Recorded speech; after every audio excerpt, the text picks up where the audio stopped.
Christian, iya di statusnya dengan nama Christian Jandun. Iya. Tapi yang sebetulnya sesuai dengan kartu keluarga itu Christian Kamona. Jadi mungkin saya tambahkan lagi, jadi kawan-kawan ini ada 2 kali penangkapan. Penangkapan di siang hari itu ada sekitar 7 orang. Itu yang di dalamnya 6 orang. Yang di dalamnya itu kawan Christian Jandun sendiri. Itu sekitar jam 2 siang. Sementara penangkapan kedua kali itu sekitar 8 orang di sekitar jam 11 malam gitu. Jadi jumlah semua ada keseluruhannya ada 14. Jadi 1 simpatisan ditangkap. Jadi itu di tanggal 13 Desember penangkapannya. Jadi kawan-kawan ini ditangkap dan ditahan dengan alasan tindak pidana makar. Jadi itu alasannya kawan-kawan ditangkap. Sementara dalam waktu kawan-kawan ditangkap itu aktivitasnya tuh aktivitas harian biasa, tidak ada aktivitas yang menyangkut dengan kegiatan hubungan atau kegiatan politik. Jadi kawan-kawan hanya aktivitas biasa. Mereka sebenarnya setelah makan siang itu terus duduk-duduk baru ditangkap. Polisi datang melakukan penangkapan. Seperti itu. Kemudian kawan-kawan ini ditangkap tanpa menunjukkan surat tugas, terus surat penangkapan. Jadi kawan-kawan ini ditangkap dan dibawa. Kemudian mereka ini ditahan sampai dengan sekarang. Jadi yang sekarang ini ada tinggal 12 yang ditangkap. Jadi waktu penangkapan itu ada sempat terjadi pemukulan gitu. Jadi terjadi pemukulan. Salah satu yang dapat pukul itu kawan yang korban ini, ya, almarhum ini. Jadi dia sempat dipukul jadi terdapat penganiayaan. Jadi ada pukulan di kepala belakang sini gitu. Itu waktu penangkapan pertama yang di siang hari. Jadi kawan ini menurut kami ya dia masuk jadi setelah di sel dulu baru dia sakit. Jadi waktu kawan-kawan ini pergi kunjungan dengan keluarga kunjungan. Waktu saat kunjungan itu informasi bahwa ada 2 kawan yang sakit. Jadi 2 yang sakit itu atas nama Christian Jandun sendiri, kemudian Yohanes Yawon. Jadi kita sampaikan ke kita punya kuasa hukum, kawan-kawan punya kuasa hukum, pendamping hukum bahwa ini ada 2 orang yang sakit di dalam sel. Jadi pengacara mereka sudah sampaikan menyurat kepada pihak kepolisian untuk tindakan medis perawatan untuk kawan-kawan ini, tapi itu waktu itu masih belum kritis, tapi ada keluhan sakit. Jadi yang kita laporkan ke pengacara, terus pengacara buat surat untuk kawan-kawan dapat perawatan, pengobatan dan begitu. Terus dalam proses waktu itu tidak ada artinya tindakan yang polisi lakukan untuk mungkin bawa ke rumah sakit begitu, sampai dengan terakhir itu tanggal 9-nya, ya tanggal 9 hari Selasa itu kita pergi ke Polres.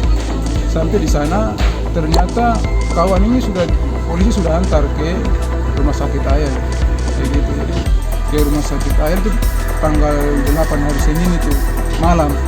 Jadi sudah antar ke sana. Jadi polisi sampaikan sudah ke rumah sakit Ayer. Jadi kita pergi di sana, ternyata kawan ini sudah dalam keadaan lemas, keadaan umumnya lemas. Dia sudah terbaring di UGD situ, hanya di UGD, taruh di situ terus pasang oksigen. Sementara infus tidak. Jadi kita tanya ke kesehatan di situ, ini kira-kira nih kawan seperti apa. Jadi kesehatan sampaikan, mereka yang di situ medis di situ sampaikan bahwa ini dia sudah dapat perawatan, malam dokter sudah suntik, sudah kasih obat begitu. Jadi cuman kita ini tidak yakin karena kondisi kawan ini kan kondisi umumnya itu lemas, jadi dia butuh cairan atau infus supaya dia bisa kuat, ada tenaga sembuh seperti itu. Terus kita maunya supaya dia juga harus rawat inap, tapi kita sampaikan ke pihak medis, rupanya dia ini hanya dapat ada rujukan dokter kasih untuk dia ronsen, terus untuk nanti dia dirujuk dia beda, jadi bisa pulang macam begitu. Cuman ya kita mau bawa pulang kondisi begitu, kita tahan saja, tahan di UGD situ. Mungkin berharap bisa pihak rumah sakit Angkatan Laut bisa ya mungkin ambil tindakan begitu, infus atau dia rawat nginap. Tapi sampai dengan sekitar jam 9 itu dokter, jam 5 sore itu dokter sampaikan bahwa dia ini sudah bisa pulang gitu. Jadi sudah, karena dokter bilang begitu, kita langsung bawa dia pulang. Jadi bawa pulang dengan kesepakatan nanti besok jam 9 itu harus kembali ronsen dan dia berobat jalan, jadi ke Polikbeda. Sudah, jadi sepakat jam 9. Memang besoknya itu kita kembali, kita agak sedikit telat memang. Jadi jam 9 tapi agak sedikit telat. Kita sampai di sana memang pihak kepolisian tidak ada di sana. Jadi rupanya mereka sudah duluan ke sana baru pulang. Jadi kita ini tidak ada pihak kepolisian, jadi sudah saya sendiri yang ke Polres. Jadi ke Polres untuk minta resepnya tuh, resep dari dokter supaya dia bisa ronsen, kemudian bisa rawat jalan ke Polikbeda. Jadi saya ke polisi, kantor polisi, sampai di kantor polisi sampaikan bahwa petugas yang sampaikan bahwa ya kawan ini tadi polisi sudah datang ke rumah sakit, tapi pihak rumah sakit bilang itu keluarga sudah bawa pulang gitu. Jadi di sini saya perlu tegaskan bahwa bukan kami yang bawa pulang, tidak, tapi jadi kami keluarga atau teman tidak bawa pulang kawan yang sudah meninggal, kita tidak bawa pulang, tapi pihak rumah sakit yang tidak kasih kesempatan suruh pulang, tidak kasih kesempatan, kita sudah minta untuk dia harus rawat nginap dan pasang infus. Jadi rumah sakit yang suruh pulang gitu. Bukan keluarga atau kawan-kawan teman-teman yang bawa pulang gitu. Tapi pihak rumah sakit yang suruh pulang. Jadi itu berdasarkan itu, jadi kita kembali karena polisi tidak ada, saya pergi ke kantor polisi cek. Jadi ya rupanya polisi ini mereka sudah duluan ke sana pulang. Terus saya ke kantor polisi, dari petugas bilang ya kita sudah ke sana tapi tidak ada pasien dan pasiennya sudah bawa keluar. Pihak rumah sakit sampaikan begitu. Tapi kita bilang tidak, dia tuh rawat harus balik lagi. Kita pulang karena rumah sakit yang suruh bawa pulang, terus nanti harus kembali lagi. Jadi kita mau datang minta rujukan dari dokter, itu pihak polisi yang pegang. Sudah, jadi pihak polisi kasih saya, baru saya kembali lagi ke rumah sakit, terus kita proses antri untuk dia harus dapat pemeriksaan dari dokter di ruang Polikbeda. Jadi setelah giliran kita ketemu dengan dokter, terus dokter sampaikan dia ini ada gejala-gejalanya paru gitu. Dia paru, bukan beda. Jadi dokter dia kasih rujukan untuk ronsen, terus dia sarankan untuk ke rumah sakit umum spesialis paru macam begitu. Jadi kita sudah, dokter kasih resep obat, kita ambil obat di paket obat. Setelah ambil obat terus kita pulang. Jadi kawan ini kita antar dia pulang ke rumah. Sampai di rumah sekitar sudah datang di rumah ya sekitar jam 7 begitu, setengah 7. Itu kawan ini kondisi umumnya itu melemas. Jadi kita sepakat tidak bisa, ini dia ini tidak bisa tinggal di rumah, perlu sekali cairan masuk, yaitu artinya infus, harus infus. baru infus obat, baru dia bisa sembuh. Akhirnya kita sepakat untuk bawa ke Bunda Pengharapan. Jadi kita bawa ke Bunda Pengharapan, sampai di Bunda Pengharapan. Jadi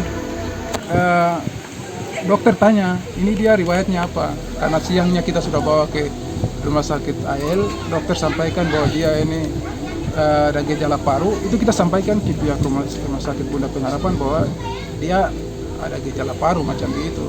Jadi pihak rumah sakit mereka langsung tangani dengan mereka pertama rapid antigen. Jadi antigen rapidnya itu kawan ini dia non reaktif. Jadi ada di situ syaratnya yang mau jaga harus juga antigen juga atau rapid. Jadi dua-dua ini non reaktif. Jadi cuman dia ini riwayat dengan laporan ada gejala paru. Ini mungkin pihak rumah sakit Bunda ini mereka khawatir terkait dengan itu kan penyakit paru, kemungkinannya penyakit paru, mungkin dia ada jangan sampai COVID begitu. Untuk memastikan dia ini aman dari COVID, itu dirujuk ke rumah sakit umum begitu. Jadi di malam itu juga dirujuk ke rumah sakit umum. Setelah di rumah sakit umum ada perawatan sekitar 1-2 minggu ya di sana. Dia dinyatakan aman dari COVID. Akhirnya dirujuk kembali lagi ke rumah sakit Bunda Pengharapan. Jadi di rumah sakit Bunda Pengharapan ini tanggal 24 itu sampai dengan kemarin tanggal 27 kurang lebih jam 1 itu kawan dia putus nafas atau meninggal di rumah sakit Bunda Pengharapan. Mungkin seperti itu saya bisa sampaikan kronologisnya. Berarti masuk ke rumah sakit Bunda Pengharapan tanggal 27? Tidak, tanggal 24. Ya, itu dirujuk dari rumah sakit umum. Oh, berarti hari yang sama ya? Jadi tanggal 24 itu rujuk ke Bunda Pengharapan, terus tanggal 27 baru meninggal. Jadi di tanggal yang kita bawa dari sini itu di hari yang sama kita bawa ke tanggal 10 tuh. Jadi tanggal 10 tuh kita dari rumah sakit AL setelah rawat jalan tuh pulang, terus kondisinya yang semakin kritis, semakin parah, itu langsung kita bawa itu di tanggal 10 gitu, di tanggal 10 bawa ke sana. Nanti dari tanggal 10 itu tuh yang diantar ke rumah sakit umum. Di situ ada berobat sekitar 1-2 minggu situ ya, satu minggu lagi ya gitu. Baru dikirim kembali, dirujuk kembali lagi ke rumah sakit Bunda Pengharapan itu tanggal 24. Jadi di situ ada perawatan sekitar 4 hari. Jadi 24 ya, sampai dengan tanggal 27 itu baru meninggal. Selama dirawat dari pihak kepolisian sendiri ini kan keluar dari Polres. Ya, bagaimana kira-kira perhatiannya dari Polres Merauke? Ya benar sekali ini. Jadi kawan ini dia kan status tahanan politik. Kemudian dia ini pihak kepolisian kasih surat pembantaran. Jadi surat pembantaran ini menurut yang kami paham itu masih ada di bawah pengawasan pihak polisi, tanggung jawab polisi. Jadi selama perawatan ini, waktu polisi awalnya antar ke rumah sakit dari malam sampai dengan pagi memang polisi jaga. Tapi setelah keluarga dan kawan-kawan datang ke rumah sakit Angkatan Laut, langsung ya kita yang langsung ini rawat kawan sementara polisi sudah tidak lagi gitu. Mulai sejak itu kita yang kawal kawan ini, kita yang antar, kita yang gitu. Jadi menjadi tanggung jawab kita, sementara polisi tidak. Itu sampai dengan meninggal ini gitu. Jadi itu tanggung jawab, padahal harusnya itu polisi. Kalau memang pembantaran itu masih tanggung jawab polisi, ya ini jadi yang kita dan keluarga kenapa polisi tidak tanggung jawab macam begitu. Jadi ya itu kita yang tanggung jawab, jadi keluarga dan kawan-kawan yang tanggung jawab selama itu. Berarti setelah dikeluarkannya surat pembantaran masuk rumah sakit, itu sama sekali tidak, keluarga dan teman-teman aktivis tidak melihat ya adanya peran kepolisian dalam memberikan perhatian? Sama sekali tidak ada. Nah sekarang dari teman-teman aktivis ya dan keluarga, kira-kira apa yang diharapkan dari kejadian ini? Ya kemarin Kapolres sendiri sudah hadir, kemudian dalam hal ini kami sudah, artinya ini pihak keluarga yang menyampaikan itu kepada Kapolres bahwa karena dia ini masih status sebagai tahanan politik, dan itu kita katakan bahwa dia meninggal sebagai tahanan politik ya, masih status tahanan politik, ada di bawah tanggung jawab pihak kepolisian. Jadi keluarga kemarin sampaikan bahwa pihak kepolisian harus bisa memberikan kronologis kejadian dia sakit di dalam sel dan penyakitnya apa, itu sudah sampaikan ke Kapolres. Kemudian keluarga juga sampaikan bahwa pihak Polres harus bisa tanggung jawab, karena itu pihak Polres yang punya tanggung jawab, karena dia masih tahanan politik. Dia hanya diberikan surat pembantaran ya, itu otomatis pihak kepolisian bertanggung jawab. Jadi macam biaya kematian, terus sembayang 7 hari, sembayang 40 hari, itu pihak kepolisian harus tanggung jawab begitu masalah biayanya itu keluarga sampaikan ke Kapolres langsung seperti itu. Nah itu tadi kan terkait biaya kematian dan lain-lain ya. Sekarang terkait penegakan hukum, apakah teman-teman dari KNPB dan juga teman-teman dari pihak keluarga korban ini apakah akan mengambil langkah hukum atas kejadian ini? Ya, kawan-kawan ini kan sejak penangkapan itu sudah ada kuasa hukum yang itu lembaga bantuan hukum dan HAM. Jadi sudah ada pengacaranya. Ya sudah otomatis ini dia masuk di dalam. Jadi ada mereka ini ada di bawah tanganan kuasa hukum. Itu sudah otomatis. Nanti kita akan koordinasi dan kita selalu update kepada kuasa hukum. Berarti proses hukumnya sedang berjalan ya saat ini ya? Itu mereka ini kan semua ada dalam proses hukum. Baru kawan ini dia korban di dalam sel. Ya, dalam proses ini baru dia meninggal. Jadi kita sedang menunggu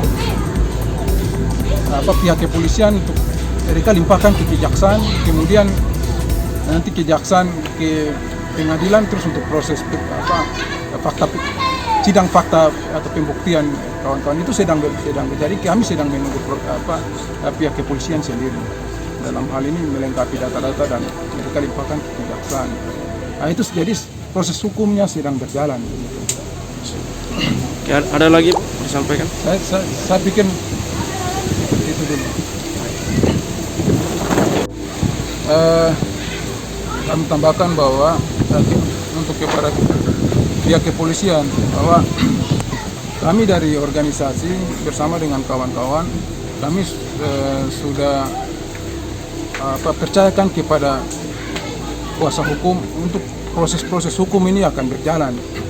Dengan demikian kami sampaikan kepada Kapolres agar kawan-kawan ini tidak ditekan untuk mereka harus buat pernyataan, karena kami sudah bersepakat, kami punya kuasa hukum dan kami siap dan kami bersama kawan-kawan yang ada di dalam sel 12 orang ini siap untuk mengikuti proses hukum gitu. Jadi kami sampaikan kepada Kapolres untuk tidak sifatnya memaksa kawan-kawan untuk harus buat pernyataan setia kepada NKRI.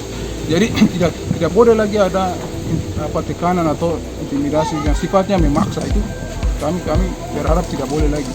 Jadi kami sudah komitmen bahwa ya kalau memang ya kawan-kawan ini disangkakan dengan pasal makar, ya kita buktikan di pengadilan begitu.